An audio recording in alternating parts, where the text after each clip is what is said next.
generasi-generasi selanjutnya ini masih banyak yang belum memahami tentang adanya teater. Bapak Mulyono Muksim atau akrab disapa Cak Mun, seorang seniman yang masih berupaya mengeksiskan seni peran di Sidoarjo. Ya, kalau di Sidoarjo itu sebenarnya teater itu muncul sejak di zaman Belanda sebenarnya Sidoarjo. Secara literasi mendunia bahwa lahirnya teater di Indonesia itu pertama di Sidoarjo, yaitu Dardanella yang beramatkan di gedung Kiai Haji Mansur, istilahnya Babalayar, yang sekarang ditempati mall itu. Dulu di Sidoarjo itu banyak gedung-gedung teater, akan tetapi para pelakunya sudah banyak yang sudah meninggal, sehingga generasi-generasi selanjutnya ini masih banyak yang belum memahami tentang adanya teater. Saya bersama teman-teman itu bagaimana sih kesenian teater itu bisa tetap langgeng, tetap ada, dan tetap berjalan di kota Sidoarjo, ya dengan cara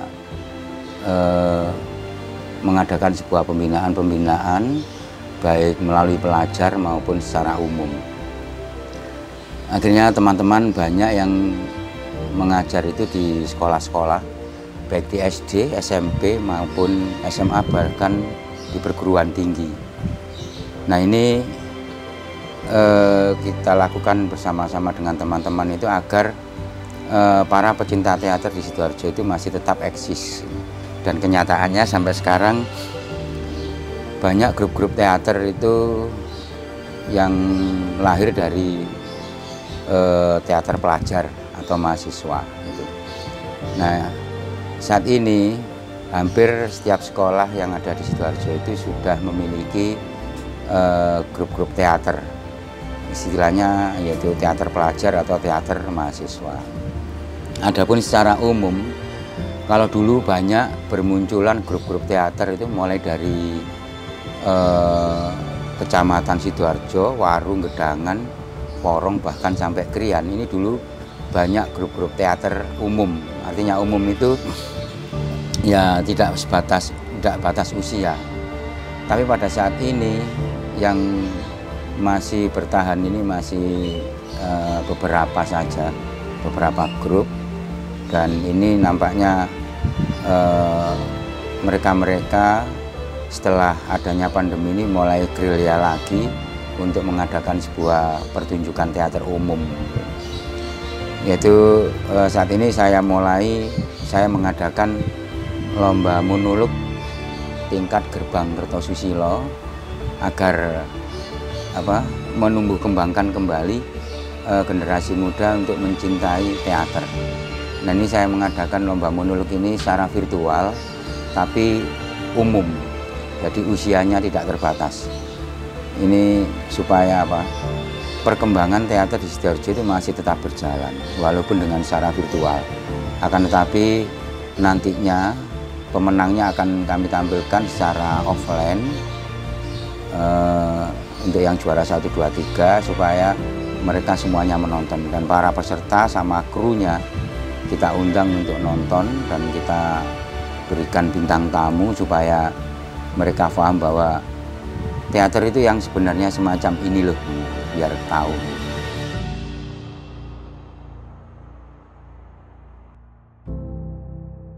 Saya mengenal teater dan mencintai teater itu mulai tahun 1979. Ketika itu masih duduk di bangku SMA itu, dan alhamdulillah ya sampai sekarang ini. Apa faktor sampai bisa bertahan hingga sekarang ini? Saat itu saya melihat teater itu awalnya karena sering adanya dimintai tolong oleh orang, yaitu untuk mementaskan teater perjuangan. Dulu itu kan musimnya dipakai 17-an kan itu. acara 17-an, dan saya menulis karya saya pertama tahun 80 itu judulnya itu Tuntutan, dan itu saya ikutkan lomba drama 5 kota pada waktu itu, dapat juara harapan, alhamdulillah. Jadi di saat masih muda saya membuat sebuah cerita dan ternyata mendapat tanggapan yang baik. Dari situ akhirnya dari teman-teman itu mengajak, ayo kalau gitu Sidoarjo itu harus lebih eksis, gitu, mengadakan sebuah pementasan teater. Tahun 83 saya waktu itu juga bersama teman-teman, dan banyak, ada kalau nggak salah 12 grup teater di Sidoarjo waktu itu, mulai dari Kecamatan Sidoarjo, Porong, Warung Gedangan, sampai Krian sana, bahkan sampai Kerembung. Ini 12 grup teater itu tampil dalam sebuah lomba waktu itu. Waktu itu masih di alun-alun pementasannya.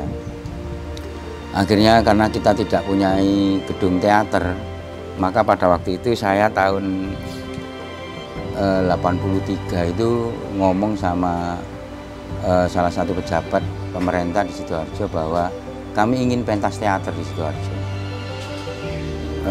Kami membutuhkan tempat, apakah bisa? Akhirnya diizinkan. Gedung teater yang sebenarnya itu kan dipakai gedung biskup waktu itu, yaitu Biskup Delta, dan gedung teater itu namanya Gedung Delta Teater, Gedung Pancasila waktu itu.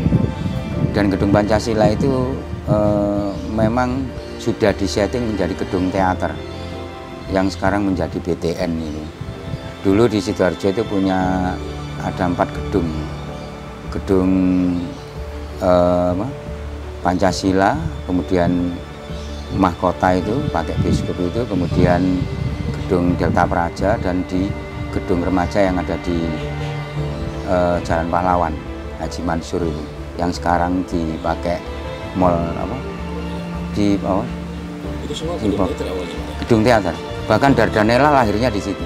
Dardanella yang tahun 1920-an, 30-an itu ya? Iya, itu lahir di situ. Iya. Dan secara internasional kan sudah diakui waktu itu Dardanella.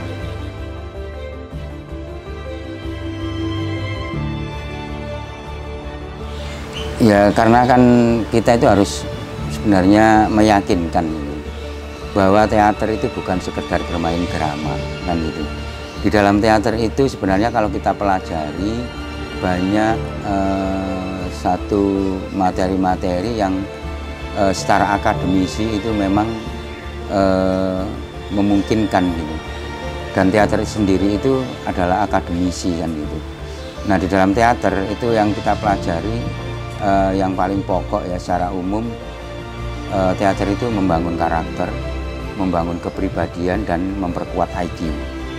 Nah di situ, karena dari materi-materi yang kita berikan, mulai dasar-dasar teater itu membangun karakter, karena dia mempelajari berbagai macam karakter sehingga dia kan bisa introspeksi diri itu.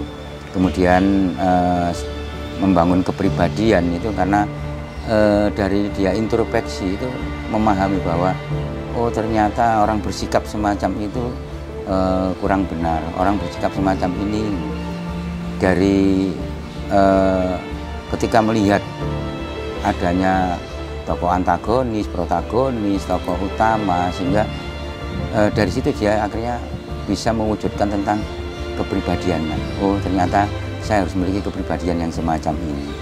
Itu.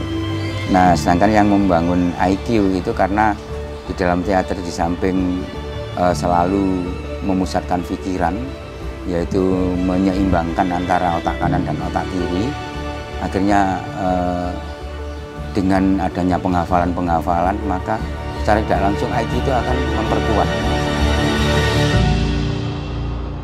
Saya Mulyono Muksim, selaku pelaku teater dari kota Sidoarjo.